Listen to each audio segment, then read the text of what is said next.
Luc 4, 18, 19, 21. L'Esprit du Seigneur est sur moi. C'est pourquoi il m'a oint pour annoncer la bonne nouvelle aux pauvres.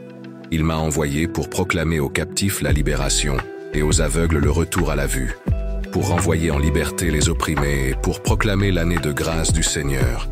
Alors, Jésus leur dit, « Aujourd'hui s'accomplit l'écriture que vous venez d'entendre. » D'études bibliques. Cet évangile est unique car il met l'accent sur les actions de Jésus plus que sur ses enseignements. Il est écrit simplement, passant rapidement d'un épisode de la vie du Christ à un autre. Il ne commence pas par une généalogie comme dans Matthieu, car les païens ne s'intéresseraient pas à sa lignée. Après la présentation de Jésus lors de son baptême, Jésus a commencé son ministère public en Galilée et a appelé les 4 premiers de ses 12 disciples. Ce qui suit est le récit de la mort, de la vie et de la résurrection de Jésus. En suivant ses déplacements en Galilée et dans les régions avoisinantes, puis en Judée, nous nous rendons compte de la rapidité avec laquelle le rythme a été fixé.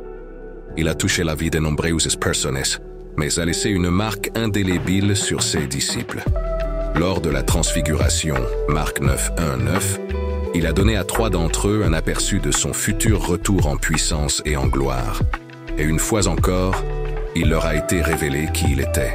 Cependant, dans les jours qui précèdent son dernier voyage à Jérusalem, nous les voyons déconcertés, effrayés et dans le doute. Lorsque Jésus a été arrêté, il a été laissé seul après que tout le monde se soit enfui.